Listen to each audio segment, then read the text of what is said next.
Hello, this is the GeekCenter Podcast, Episode 3. Today on the GeekCenter Podcast, I will have the Nice Guy cast on. Keith, how are you doing? Doing good, Cole. Thanks for having me, man. You're No still calling problem. me the nice guy cast. People have Oh, started making that mistake. oh yeah, my It's all bad. good though. No, it's all good. How you doing, man? Thank you for having me on. Congratulations on the podcast. Thank you for coming. It's an honor. I've followed your account for so long. That's why Hey, I'm I still appreciate the calling you. support, Yeah, that's why I'm man. still calling you the Nice Guy cast. That's how I have you in my head. It's really cool for me, like seeing people on Instagram sort of branch out into other areas of content. I think that's a really important thing because memes and all that, as great as they are, they can only take you so far. Yeah, especially because, well, one thing that I'm looking into for my future is interviewing, journalism, that type of thing. Oh, nice. You're in high school or you're in college? I'm a junior in high school this year. Almost done. Nice. So you're definitely going to lean towards journalism and communications? Somewhere in there. I know I want to do media study type things, make Yeah. short films, stuff like that. Nice. Nice. They always say like the best way to actually do stuff, and I can tell you from my own experience, is not really even just on the educational path, it's just doing it. And you are, so that's really cool. Yeah, I've been told that by so many people, and finally I looked around and I was like, what am I doing sitting here? And decided to make my own Cause podcast and got it done. because I've been thinking for the longest time, especially like in 2018, I'm not exactly sure how effective a resume is. Like I've been thinking that like if God willing things go well for me and like I'm in a position where I can hire people, I'm really not gonna ever ask anyone for a resume. I'm just gonna be like, what have you done practically on a day to day for whatever I need you to like whatever I'm hiring you for, what have you actually done in that area? Because you can put whatever on a piece of paper. A lot of people spend crazy amount of money on education, and it's just a piece of paper at the end of the day, and they're not really qualified for whatever they're doing.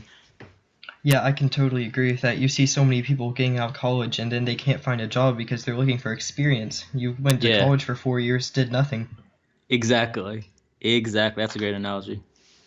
Yeah, so for my viewers to get to know you a little bit better, Hmm. you make superhero based content on Instagram, Yep. and that's what you're known for. So what really made you love superheroes?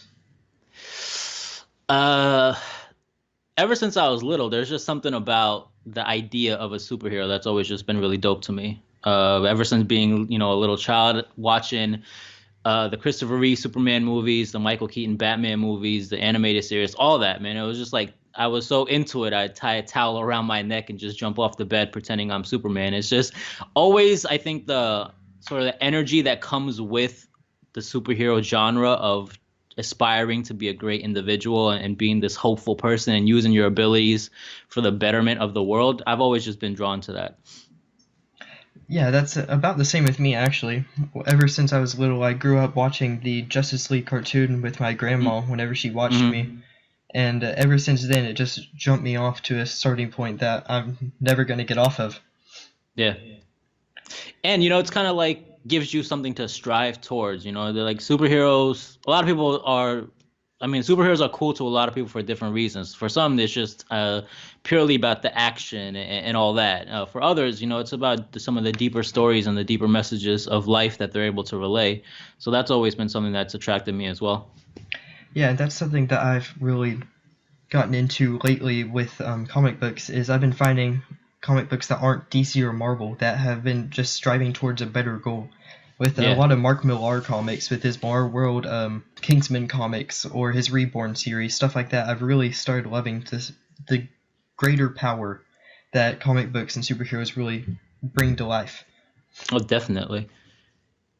And so, speaking of superheroes And I making think there's one like a crazy stigma with superheroes in general is of like at least me because I'm a little bit older, so when people see me posting a lot about superhero stuff, even though I would classify myself as more of a overall pop culture account, but when I post a lot about superheroes, like people look at me like, aren't you a little too old to be talking about superheroes? And it's like I don't see that at all. I don't look at it that way at all. It's just whatever you're passionate about, whatever you're really into, that's what you should kind of be talking about. Yeah, especially because a lot of people grow up loving football or some Yes. sport or theater or something, and Yeah. nobody really asks you, well, aren't you a little bit too old to love football? Nobody ever meant exactly like you see people in their 50s get crazy passionate and upset when their favorite team from their city loses, And you're right, nobody ever brings that up. Yeah, and I've seen that lately. It's just especially because I've grown up in a small town where everyone loves their football and stuff, and you don't really see so many people questioning that. While people always go around questioning other people's passions when they don't really think about the greater picture of everyone has their own passions. Definitely, especially when you consider the amount of money people spend on sports gambling. That's Oh like a yeah. multi-billion-dollar industry, I believe. Uh, at least we're not betting on like what superhero movie is gonna gross this amount of money or what's gonna get reviewed really, really well. At least we're not putting money on it whenever we do. At least not yet. Oh yeah, eventually maybe. That's not Um, that's not a bad business idea. I think of you as a funny guy. You make the best memes on Instagram, I think. Thank you, man. I So, appreciate it. what made you want to start bringing your funniness into Instagram and making the memes for everyone to love? Uh, when I started the NiceCast, it was a big question of like, it was a risk for me. It still is a huge risk in my life to kind of go on this path and seeing if I can make a full-on career from this. So it was like, okay, how do I gain exposure for my podcast? And, kind of just observing sort of the internet trend of like social media, and I started noticing, and I mean it's not like a groundbreaking thing I noticed. It's pretty obvious. It's like when things happen, movie trailers or sporting events or award shows, people take to social media to talk about them. That's just, for a lot of us now, it's become a habit. Like Infinity War comes out next week, and I know I'm going to be spending so much of my time browsing Instagram, browsing Vero, browsing all these other social media platforms to see what people are saying about Infinity War.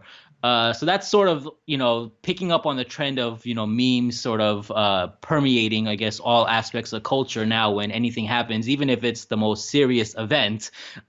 There's a great meme about like the asteroid hitting Earth, and the Earth is the crying Jordan face. So when you see stuff like when you see stuff like that, it's like, man, you got to be into memes at this point, no matter what. And, that's sort of how it all started.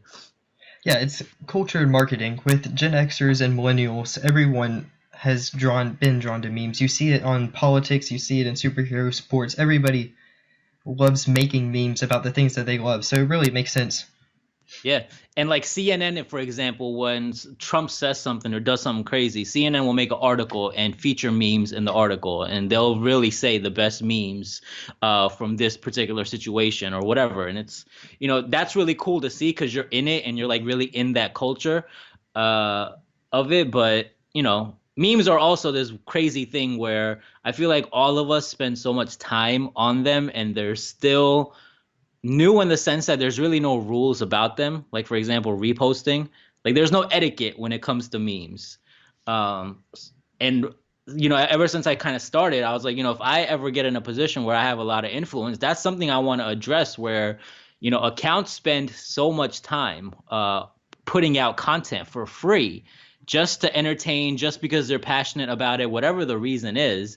And we need to start, I guess, sort of appreciating accounts that do that. Because, when you're standing in line at Chipotle, or you're on a break at work, or you're stuck in traffic and you're browsing your Instagram, going through memes, there's actually people who are making that, and I feel like those individuals who create that content haven't necessarily gotten the recognition they deserve. It's definitely an underappreciated content area Yes, because I know definitely. whenever I see a picture or something, or I watch a TV show and I'm like, you know what, that face would be a perfect meme. Then I'll sit there Yeah, for 5 minutes just thinking of right. something you could put on top of that picture. And people don't realize, like, I would honestly say making memes has made me such a sharper observer. Yeah, Just to definitely. not even, I guess, trailers or movies, but just like my surroundings. Like, I don't know if you saw the other day when I was at Target, there was a Old Spice body wash picture I posted and made a meme about it of Nomad and Captain, which isn't related to Infinity War, but the fact that they have body wash with those titles, it's like really would have never picked up on that had I not been in this part of social media. Especially because like you get to the point where you have almost 60,000 followers, right? Somewhere around there. Yeah, somewhere around there. And you get to a point where everyone's looking to you to brighten their day just a little bit, you know? Yeah, yeah. And so you get to that point where you realize that and you're looking around and you start noticing things a little bit more sharply. Yeah, and it's like, it's funny you say that because it's the freaking Uncle Ben Spider-Man quote, with great power comes great responsibility. And I don't think we even fully realize sometimes how much influence and stuff we have when it comes to that part, you know? It's like we reach a lot of people on a weekly basis. Yeah, Um, I'm a smaller Instagram. I have 2,000 followers, so I never really thought of myself as a influencer until one yeah, day, like a few weeks ago, a guy commented under my picture, and I commented back, and I was like, "Yeah, man, I'm glad you agree," or something like that. And he was like, "Oh my gosh, you just replied to me," and I yeah, sat there looking at that, and I was like, "What does that mean?" And yeah, I realized that that guy actually was kind of looks up to me in a yeah. way that I never thought that my account ever had influence on. I'm a fan of your account, man, and it's cool to experience that. It's a really, I guess, in a lot of ways humbling feeling, and of course you have people who sort of take advantage of it for the wrong reasons, but Yeah. that's where I guess it comes down to why superheroes are so cool. It's like when you have powers and abilities and influence, how are you going to really use it? Like recently people have been started because of my love for BVS, and I guess this is a good segue to talk about BVS. But because of my love of BVS and Zach, and just how much I sort of celebrate both of those things in my content, people have started to paint me out as sort of this asshole. And it's like, how am I an asshole for just talking about things that I really love? How does that make me an asshole? Just because you don't like it, I'm an asshole? Yeah, I completely agree. It's people take opinions way too far, and that is a great segue into BVS. And you have become known, and I guess I bring that up with talking about BVS in this podcast. But Yeah. you become known as the perpetrator, I guess, of BVS. The instigator, Yeah, and the great divider of the nerdy accounts on Instagram. yeah, exactly. There's everyone follows you, even if they love you or hate you, just like Zack Snyder, you know. Like I tell World of Flash and the Super Nerd whenever we're playing Fortnite and stuff, we're talking about nerd accounts and stuff. I always like the Zack Snyder of Instagram, TheNiceCast, and I get everyone knows like you are the person who loves that movie, and I think that's a really honest feeling, and that's why I really love your account is that you're Thanks. completely honest and open to everything that you post. Yeah. And the crazy part is like people tell me BVS is trash all the time, and going through some of the comments, they can get incredibly hurtful and stuff, but Yeah. I've never actually forced BVS on anybody, in the sense that if somebody tells me they hate it, I'm never like, no, you have to love this movie, or no, you're wrong about this movie. I totally get every single criticism people have of BVS.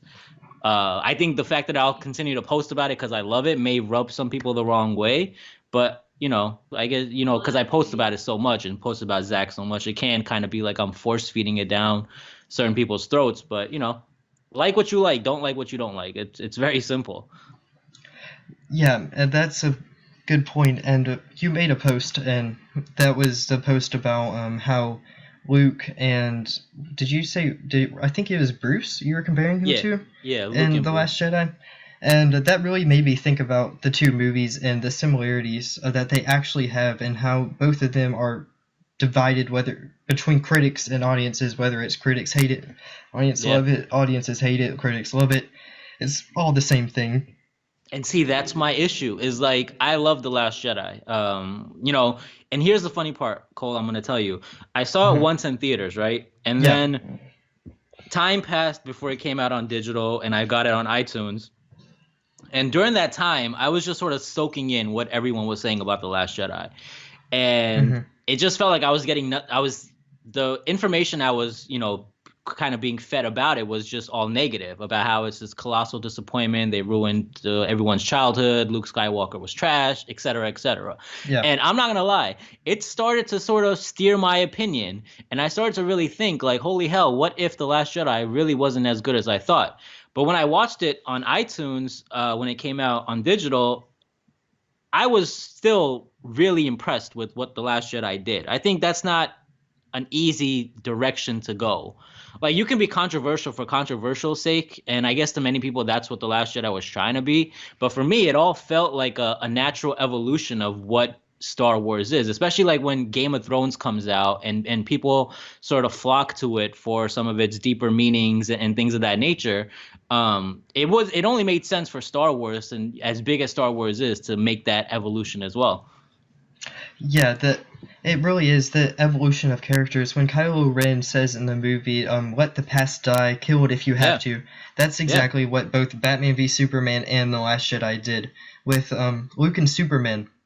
They were both of these characters are characters that everyone looks up to and has always seen as bright characters, and both of the movies took them and it just said, what if these characters were a little bit darker than you hmm originally thought? And I guess that ruins people's childhoods. I never understood the argument of that.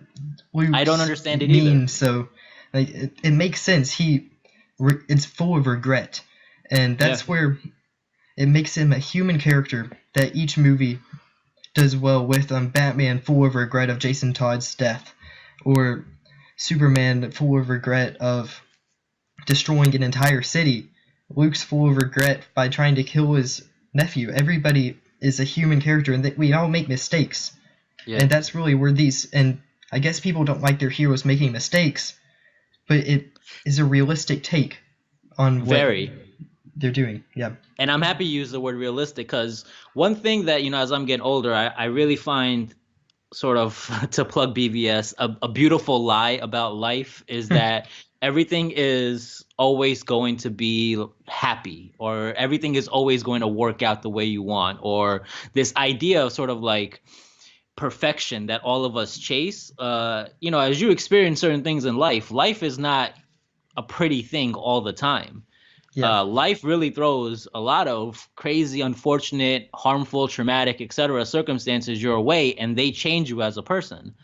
Um, and that's what really made me love Ben Affleck so much in Batman v Superman. And he was actually, even after all the hate it got, he was sort of the positive thing that people were saying about it, the one positive takeaway they had. But seeing Luke in that position as well, it's like I said, life throws traumatic things your way. And how you react to that, like who are we to judge how someone's gonna react to that just because they were a certain way before? I'm nowhere close to who I was even last year. I'm nowhere Definitely. who I was at the beginning of this year. So within 4 months, you can think about it over however many years of this particular individual's life. Like, how are we gonna say that this person is not who he is? Yeah, The Last Jedi takes place, I think, 30 something years after the 30 Return of the years. Jedi, and people think Yeah. that Luke's going to be the exact same character. If you had that Yes. expectation, then there's something wrong with And the what way you makes think what of ups life. and what upsets me is that you should want more Yes, from the characters you love instead of just the same old rehash stories. You should want more. You should want deeper exploration of the characters you love. And that's sort of my issue with the MCU is like when the MCU sort of puts anything out and people just unanimously flock to it and love it, it's like, shouldn't you want more of like diversity within these stories? Like, do we really have to have a checklist approach to movies? yeah, yeah. I completely get that. While I absolutely love the MCU, I think that a lot of the characters don't change enough. I think that Yeah, the only character that's had a true, complete evolution in this chapter of the MCU from 2008 to 2018 is Robert Downey Jr.'s Iron Man. yeah, Because and that's probably from because we've seen him so much. Yeah, because when you watch the first Iron Man, I don't know if you've went back and watched that, but I was planning to do that this weekend, actually. yeah, I that's what I did this weekend is I went back and watched it, and I was watching it, I was like, wow, he is a completely different character over the 10 years that the MCU takes place. How does it And hold up to you? the CG Still well? isn't the best. I think Okay, that they should go back and change the CG if they're going to do a 4K release or something like that. But yeah, it holds up as a really good superhero movie. nice. Yeah, I'm excited to like dig into it again and sort of try to go back and because there was no Instagram around that time to kind of Yeah. see if this movie came out today, what would we be posting about it? It's a darker MCU movie in that Yeah. fact. Yo, I, you know what's also recently I saw The Incredible Hulk. That's a mm, dark movie, it really is. I mean, he jumps out of a plane. And and it's kind of amazing. yeah, it's the MCU was a very different beast from 2008 than 2018. And see, just between those two movies, right? And somebody on Instagram, I can't remember the account name, so please forgive me. Otherwise, I would have referenced you. But Yeah. somebody made a post about the what do you call it? The box office Mm, of all the MCU movies. and the Incredible Hulk didn't make a lot of money. So I feel like they saw that maybe and were like, okay, well, this isn't clearly what people are looking for, but that's exactly what I would be looking for. Like Iron Man and the Incredible Hulk, they feel like they're a part of this cinematic universe, but they each have their distinct feel, right? Yeah, each Um, one. each one, and that's what the MCU is missing to me. Yeah, and if you watch all of Phase 1 from Thor, which I still think is one of the best superhero movies ever, I absolutely love that movie, and I know that's a very weird opinion, but that's No, not also at all. it's the I'm first gonna check that MCU out movie I also saw. this weekend. Yeah. That's a darker movie too. The ending of that movie is a dark ending, and Hmm. the Avengers retcons that ending, but it's still a dark ending, and even the first Avenger, that the last line of that, when he's like, Nick Fury asks Cap, are you okay? He's like, yeah, I had to date, or I had to dance, something like that. Yeah. And that Yeah. hurts. Yeah. And the MCU hasn't really been doing that, even with Thor Ragnarok, which Mm-hmm. I don't like that movie. With, they killed the Warriors 3, which are my favorite Thor characters in both of the Thor movies. And they did it in less than a minute. They didn't say a Damn. word. And they were main characters in the first Thor, and then they completely wiped them away. And it's stuff like that I can't stand in the MCU now, and that's why I'm still a little bit worried that Infinity War is going to have too much humor for me, because Mm-hmm. Thor Ragnarok was the line Yeah. that you can't have that much humor in a Ragnarok. And you know the problem with that, and I guess, see, this is like sort of a slippery slope because you can't necessarily blame Marvel Studios, but in this weird unintentional consequences type of way you Yeah. can. It just sets a bad precedent for I think the entire genre because people look that becomes the standard, right? So when anytime anything deviates from that standard, it automatically gets written off, in my opinion at least. And I feel like that's the biggest thing that happened to something like Man of Steel and Mm-hmm. BVS. And Um, BVS ends the same way as The Last Jedi does, with Luke's death and Superman's death. And yeah. people also scream, "You ruined my childhood! You killed Superman! You killed Luke!" And Or of that it course, wasn't earned. yeah, it wasn't earned. And I don't know, if you watch Man of Steel, it's a pretty earned death if you watch them back to back. Yeah. And same with Luke. I think he earned his death in that movie. He was not in a good place, and he wasn't young enough to keep fighting. So the best thing he could do is be like Luke, or be like Yoda, in the same way that if you watch the original trilogy of the Star Wars movies, Yoda doesn't earn his death, but he Yeah. dies and becomes a Force ghost, and that's what they're doing with Luke. It also like Zach said this on one of his few interviews on YouTube. Yeah. I think it was by Collider if anybody wants to check it out. But they Well, basically ask him about how do you go about killing Superman yeah. in BVS, and he said, you know, the rationale behind doing that is that you want to make Superman sort of as human as you possibly can, and what's more human than, you know, confronting your mortality, because we all are gonna go one day, right? And if you go back and look at Man of Steel and BVS, and obviously this wasn't fully even materialized in Justice League, but both of those movies are giving you a human Superman, or, you know, how do you make someone like Superman and make him relatable? And from that context, you know, his death was, like you said, totally earned. Especially when you have Jonathan Kent in the first movie. He has the best quotes out of all the DCEU. Yeah. And he looks at his son, and his son's like, what am I supposed to do? Like, Yeah. I'm completely different than everyone. And he's like, you're going to have to make the decision. It's kind of like the Ben Parker, with great power comes great responsibility. You're going to have to make the decision to save everyone at some point in time. And then Jonathan Kent goes and saves his dog, which, okay, cool. I didn't love that death, but that's here nor there. And Superman goes and does what his father told him to do, which is go and save everyone, and that's what he does. He earns his death by looking around at the people that were his enemies. Batman is his enemy in that movie, and he still looks around and says, I'm gonna save both of you. I'm gonna save mankind even though you guys treated me horribly.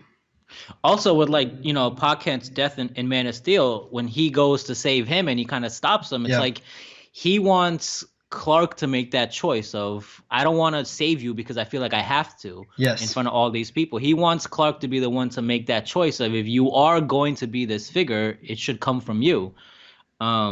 And that ties back to something I was thinking about earlier, sort of randomly, is when, it's because I've been thinking about the original Spider-Man and how that is actually to me a kind of a dark movie. So I was thinking about that one part in Man of Steel where, young Clark is asking Jonathan, was I just supposed to let them die? And he very straightforward says, maybe.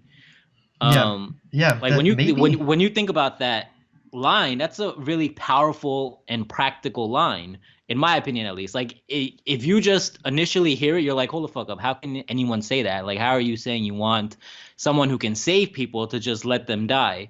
But Hmm. when you actually dig into the context of within the story and why someone like a figure as Jonathan Kent is in Clark's life would say that, that's a powerful, powerful scene.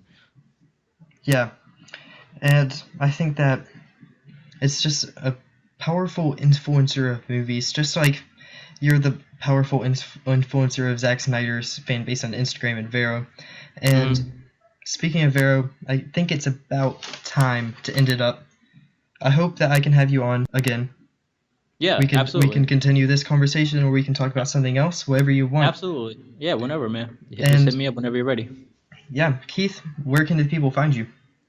You guys can find me on Instagram at TheNiceCast and also on Vero at TheNiceCast. I post original stuff daily, and I'm pretty active in the comments. And I have a whole bunch of DMs I got to catch up. I got to do a better job with that. But yeah, man, hit me up on Instagram I will at put TheNiceCast. I will put the links to all of your stuff below, and you guys can find me at GeekCenter and GeekCenter Pod on Instagram and Twitter, at the Cool Garner on Instagram and Twitter, and you can find me at GeekCenter on Vero.